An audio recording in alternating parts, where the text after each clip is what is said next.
अहमद नवाज साहब, अहमद नवाज, अहमद नवाज, अहमद नवाज, अहमद नवाज, अहमद नवाज, अहमद नवाज, अहमद नवाज, अहमद नवाज, अहमद नवाज, अहमद नवाज, अहमद नवाज, अहमद नवाज। ढोला तेरे बाजो नहीं मैं जीना, जहर भी छोड़े दा नहीं पीना, नहीं पीना। आपने इनको मुख्तलिफ मॉर्निंग शोज के अंदर देखा होगा। बैंकिंग के साथ साथ मैं अपने पैशन को लेकर चल रहा हूँ। वो तो मेरी नाल शादी करके भी हिट रही है। वही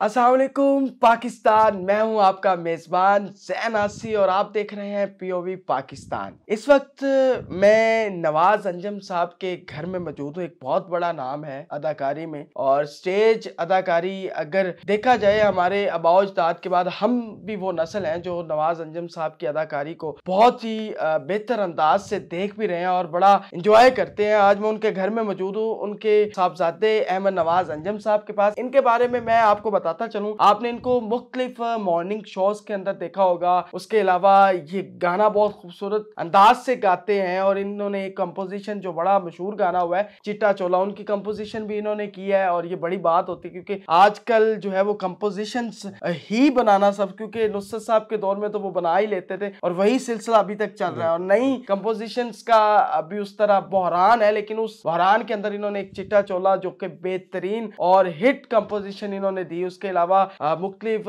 मूवीज के अंदर काम भी किया हुआ है और अभी इनकी एक रिसेंट मूवी भी आ रही है शॉर्टकट, जिसमें नसीम विक्की साहब और गौर रशीद साहब, जुगन काजिम साहिबा भी हैं और उसमें आपको ये अदाकारी करते नजर आएंगे। बड़े खूबसूरत आर्टिस्ट हैं, उनसे आज आपकी मुलाकात करवाते हैं कि उनका करियर कहाँ से शुरू हुआ, क्योंकि जिनका नाम इनके साथ जुड़ा हुआ है तो पूछना तो नहीं चाहिए, लेकिन फिर भी क्योंकि वालिद वालिद होता है, बेटा बेटा होता है। क्योंकि जब आप वालिद का नाम लेके निकलते हो, जब आपका वालिद एक अच्छा मुकाम लेके बैठा है और आपने उसी नाम को, वो बहुत मुश्किल होता है। सबसे पहले तो जी अस्सलाम वालेकुम अहमद भाई, आपने बहुत अपने कीमती वक्त में से हमने टाइम दिया, बहुत शुक्रिया। जी वालेकुम अस्सलाम, बहुत बहुत शुक्रिया आपका ज़ैन। आप जो है वो मेरे घर पर तशरीफ़ लाए और मुझे ये शर्फ हासिल हुआ कि मैं आपको कुछ बता सकूँ कुछ अपने बारे में और अपने वालिद साहब के बारे में, तो ये मेरे लिए बड़ी एजाज़ की बात है। और once again thank you so much, आप मेरे घर पर आए। अहमद भाई मुझे ये बताएं, आपको कब लगा या वालिद साहब ने आपको अपने ही प्रोफेशन में लेके आए या खुद आए हैं, क्या कहाँ से आप?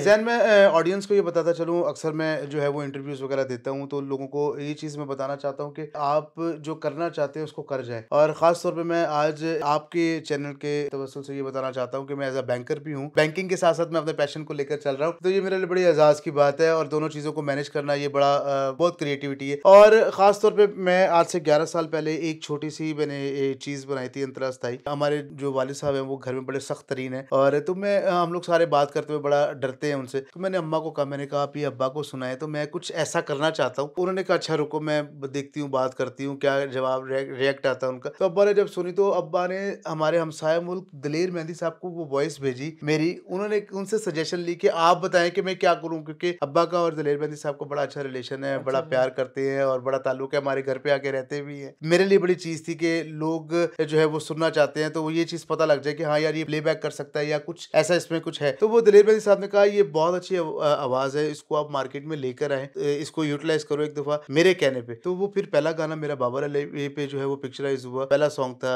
माहिर हुसैन। उसके बाद फिर मैंने फर्दर अपने कैरियर का आगाज़ किया। अब्बा ने मुझे एक दफ़ा बैठ के समझाया कि बेटा मैंने जो है वो अपना कैरियर इस तरीके से बनाया, 35 साल मैंने इस फील्ड को दिए, तो आपने मेरी लाज रखनी है, अगर कर सकते हो तो आगे आना, नहीं कर सकते तो बेटा पीछे हट जाओ। तो मैं बड़ा सोच समझ के, नहीं यार मेरे वालिद ने वाकई बड़ा जो है वो टाइम दिया, यहाँ पे खून बेच के भी रोटी खाई है और फुटपाथ पे सोए भी हैं, तो ये हमारे लिए किया, तो मैं कुछ ऐसा ना करूं कि जिससे इनकी दिल आजारी हो या लोग इनको जो बच्चे हैं वो क्या करें। तो अल्लाह का बड़ा खास करम है कि मैंने अपना आगाज किया, फिर चिट्टा चोला गाया, फिर वो हिट हुआ, फिर उसके बाद कहाँ हो तुम मेरी यूएसटी चली A+ पे ड्रामे पे, फिर फर्दर जो है वो मेरा काम चलता गया। अल्हम्दुलिल्लाह अल्लाह पाक का बड़ा खास करम है, पूरी दुनिया में शोज भी करते हैं और एंटरटेन भी करते हैं। एक हैरानी वाली बात थी कि एक तरफ बिल्कुल ही ऐसा प्रोफेशन के जिसका कोई दूर दूर से ताल्लुक नहीं है सिंगिंग या अदाकारी से, वो है बैंकिंग वाला, और मतलब दोनों ही ऑपोजिट है।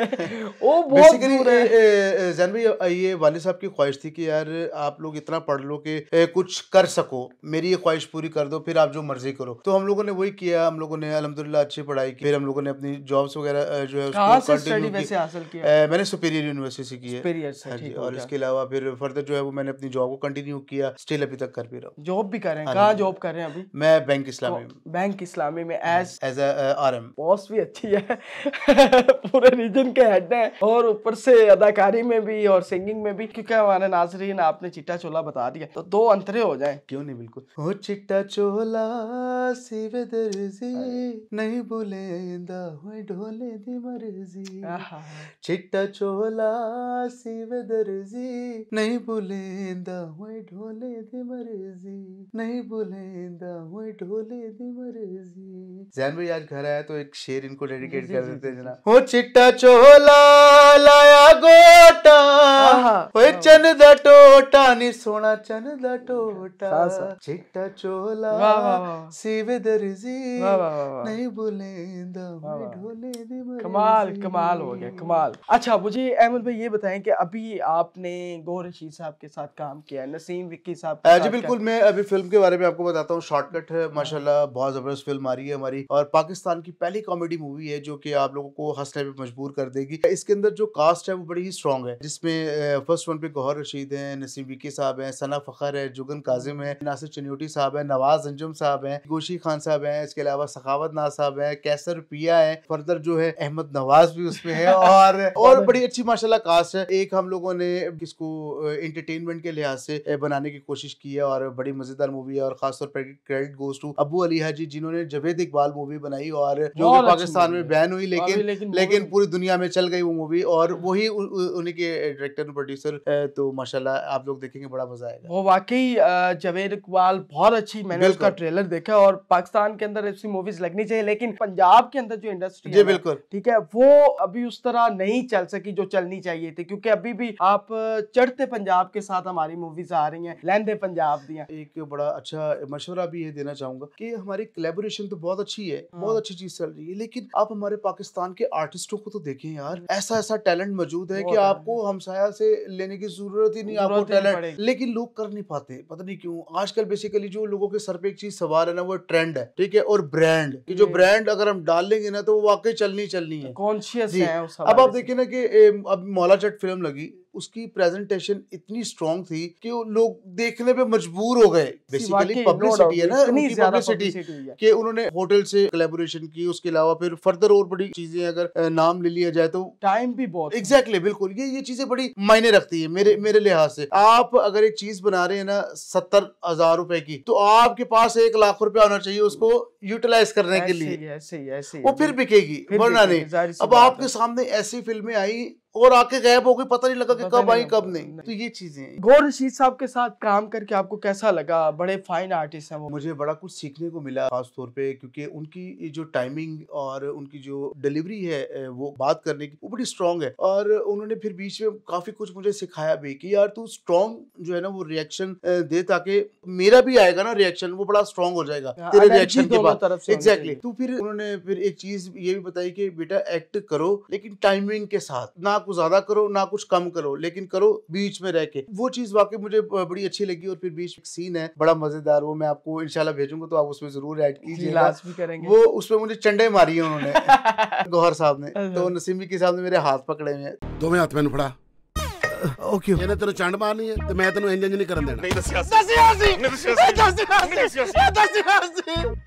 भाई साहब जितनी मर्जी चंडा मारना, लेकिन ऐसा जितना कर रहे हो। एडा तू पुष्पा दा भतीजा तेनू इंज नहीं करन दे। तो वो एक कितना खूबसूरत रिएक्ट है, मैं आपको क्या बताऊं, आप हंसने में मजबूर हो जाएंगे यार। वाह। अच्छा, अब घर के अंदर नवाज अंजुम साहब आपके वालिद हैं, बिल्कुल। अब सेट पे आपके सामने को एक्टर है, बिल्कुल। क्या फर्क है? सर अब्बा के साथ काम करके ना जो है वो बड़ा अच्छा लगता है, लेकिन एक डर भी होता है कि वालिद एक इतना सीनियर जिन्होंने इतना दुनिया में काम किया और उनके साथ खड़े होकर काम करना ये बड़ी, लेकिन फर्स्ट टाइम मेरी टांगे कांप रही थी, लेकिन उसके बाद यार पता झिझक उतर जाती है। तो अब्बा के साथ मेरा रेलिवेंट काम है इस फिल्म में, यानी कि वो मैंने भी झुकता मार मैं अब्बा जी नहीं लग गलती ना होगी, एक दो गलती ना होगी, लेकिन वो बड़ा अच्छा वो बड़ा अच्छा एक एटम बन गया सी, बड़ा मजेदार ना। बेसिकली ना गौहर रशीद दे प्यो ने ते मेरी भैन दा रिश्ता लेना ते वो बड़ा जेड़ा रिएक्शन है ना वो बड़ा खतरनाक, बड़ा खूबसूरत। क्या और नवाज अंजम साहब से झुकता है, क्या ही खूबसूरत झुकते हैं। अच्छा मुझे ये बताएं कि आज पाकिस्तान के अंदर फिल्म इंडस्ट्री या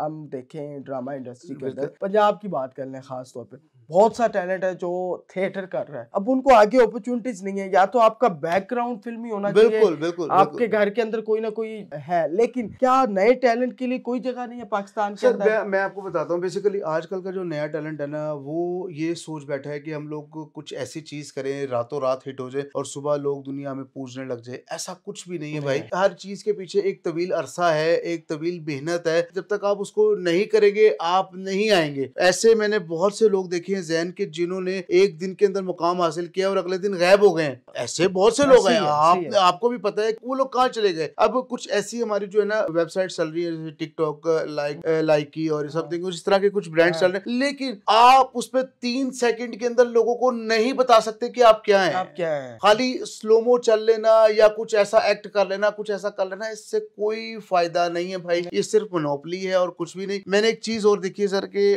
मैंने टिकटॉकरों के साथ भी काम किया है, वो लोगों को जब आप कैमरा के आगे खड़ा करते हैं ना वो जीरो है, वो डेड हो जाते हो, कहते हैं ऐसे क्या करना है, फ्लैट है पूरे। तो सर ये चीज आप देखिए ना, ये नए लोगों को एक चीज मैं बताना चाह रहा हूँ कि ना इस तरह मत करें, अगर करना है तो बहुत अच्छे आर्टिस्ट है सर। उनको मैं खुद बहुत अच्छा आर्टिस्ट हूँ, मैंने थिएटर किया, मैं चाहता हूँ कि मैं आऊँ तो मैं किस तरह आऊंगा। सर मेरी बात सुने, बड़े ऑडिशंस देते हैं, सिलेक्ट भी होते हैं, बाद में फिर नजर हो जाता है फेवरेटिज्म की। मैं आपको बताता हूँ, इसमें बेसिकली गलती आपकी भी नहीं, गलती उन लोगों की भी नहीं। ये जब वक्त मुकर्रर है ना, अरे यार जब अल्लाह पाक ने दाना पानी आपका लिखा हुआ है, पकड़ लिया है, बाजू पकड़ लिया तो फिर आप नहीं रुकते। और अल्लाह पाक आपको ऐसा वक्त देता है, आपकी मेहनत को रायगा नहीं जाने देगा, वो आपको कभी ना कभी वो मंजिल, वो मुकाम खुद अता करता है। वो आप पर डिपेंड करता है कि आप उसको कैसे लेकर चलते हैं, लेकिन उस वक्त का इंतजार करें। आपको नहीं पता, आप शायद रात को सोए में आपका किया हुआ काम पुराना वो हिट हो गया, आपको पता ही नहीं, लोग आपको बता रहे हैं कि यार ਤੁਹਾਡਾ ज़हन भाई वो काम हिट हो गया यार, ਅਸੀਂ ਵੇਖ के आपको क्या खुशी होगी। ये चीज है। अहमद भाई, जो मेरा सवाल है, मेरी ऑडियंस भी ये जानना चाहती है, क्योंकि ना मैं इस चीज को समझता हूँ कि अगर आपका बैकग्राउंड नहीं है अदाकारी वाला, कि अगर वालिद साहब नवाज अंजम साहब बहुत बड़ा नाम है, अगर वो आपके वालिद ना होते तब आप इस मुकाम पे होते तो आसानी होती। अब भी आपको ज्यादा मुश्किल नहीं है, क्योंकि देखिए अमिताभ का बेटा अभिषेक वो नहीं चल सका उस तरह। मैं आपको बताता हूँ, मतलब अभी आप अपने वालिद साहब के नाम को लेके चल रहे हैं, मतलब कि बड़ा ही मुश्किल होता है कि अपना नाम उसमें से बनाना। बिल्कुल आपकी बात यहीं से मैं कंटिन्यू करूंगा, हम पे जिम्मेदारी ज्यादा है, यही मैं बात कहना चाह रहा हूं। मेरे वालिद ने अगर 100 पे काम खत्म किया ना तो मुझे 101 से स्टार्ट करना है 80 पे ला ही नहीं सकते। अगर मैं 90 से स्टार्ट करूंगा ना तो मैं डिमोलिश हो जाऊंगा, मैं खत्म हो जाऊंगा, बट ज्यादा मुश्किल हो जाता है। बिल्कुल बहुत मुश्किल है सर, और इसको आगे कंटिन्यू करना और मुश्किल है। ये लोग समझते हैं कि बस आपके ये, हालांकि उस नाम को डबल में लेके जाना यार वो बहुत मुश्किल होता है, बहुत बड़ी ये पुख्तगी। अगर मेरा वालिद सतून है ना तो हम वो पिलर है कि जो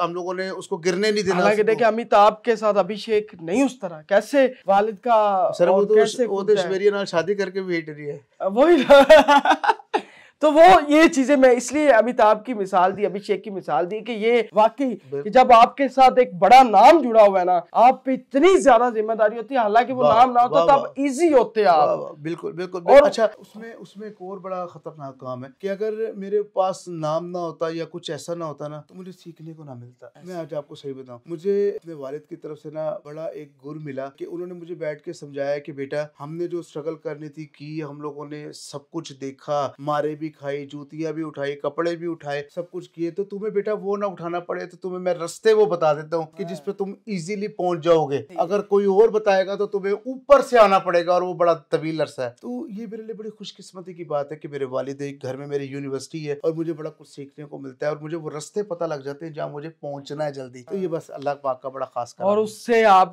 जाहिर सी बात है कुछ टैलेंट है तो मेरे वालिद ने आज कामयाब तक कभी किसी को नहीं कहा फोन करके कि मेरे बेटे को बुलाए, है। और पूछा। उनके बच्चे ने ये करके दिखाया, उनके बच्चे ने ये मेहनत की, ये काम करके दिखाया कि अल्लाह पाक का बड़ा खास करम है अल्हम्दुलिल्लाह के नाम मुकाम बनाया। नो डाउट जी, आपको बातें सुन के भी लग रहा होगा जितने खूबसूरत अदाकार, जितने खूबसूरत ये फनकार हैं, उतने खूबसूरत ये इंसान भी हैं। और यकीन करें मैं, क्योंकि मैं नवाज अंजम साहब से मिला हुआ हूँ, उनसे मेरी किसी थिएटर में मुलाकात हुई थी। थिएटर में करता था, जो काम भी किया हुआ है। बड़े ही फाइन आर्टिस्ट हैं और ये भी अपने वालिद साहब की तरह बहुत ही प्यारे आर्टिस्ट हैं और इंसान भी इतने खूबसूरत है। और ये थी मेरी आज की खूबसूरत स्टोरी जो मैं आपके लिए लेकर आया था। इनका करियर आपको बताना था, किस तरह वो लेके चले, किस तरह मेहनत की, और जाहिर सी बात है ज्यादा जिम्मेदारी के साथ इन्होंने काम किया और आगे कर भी रहे। इनकी शॉर्टकट मूवी आ रही है 23 तारीख को, वो भी आपने देखनी है। उसके बाद एक मूवी की शूटिंग चल रही है, उसका नाम अगर ये बताना चाहें तो बता सकते हैं। बिल्कुल सुपर पंजाबी, बहुत ही जबरदस्त फिल्म आ रही है और इंशाल्लाह लोगों को बहुत मजा आने वाला है। मजा आने वाला है। सुपर पंजाबी नाम से ही मजा लग रहा है कि सुपर पंजाबी। शॉर्टकट भी यार बड़ा आर्टिस्टिक नेम है। ये मूवी देखने वाली होगी और आप लाजमी देखिएगा। हमारे आज के गेस्ट और मुझे मेजबान अपने ज़ैन आसी को इजाजत दीजिए। मैं ज़ैन भाई एक बात जी, बस जी, लोगों जी, से जी, शेयर करना चाहता हूँ, करें अगर सर। प्लीज इस बात पे अमल कर लें, समझ लें कि मेरे इल्म में इजाफा तो होगा और मेरे रिस्क में भी इजाफा होगा, क्योंकि मैंने एक बात आप लोगों से जो है वो शेयर की है और अगर आप उसको आगे शेयर कर दें ये लोगों के लिए बड़ी आसानी हो ऐसी है जाएगी कि मोहब्बत एक ऐसा दरिया है, अरे मोहब्बत एक ऐसा दरिया है, बारिश रूठ भी जाए तो पानी कम नहीं होता, लिहाजा मोहब्बत का दामन कभी ना छोड़िएगा। बहुत शुक्रिया, अपना बहुत सा ख्याल रखिए। जी बिल्कुल, अपने मेजबान ज़ैन आसी को इजाजत दीजिए। अल्लाह हाफिज।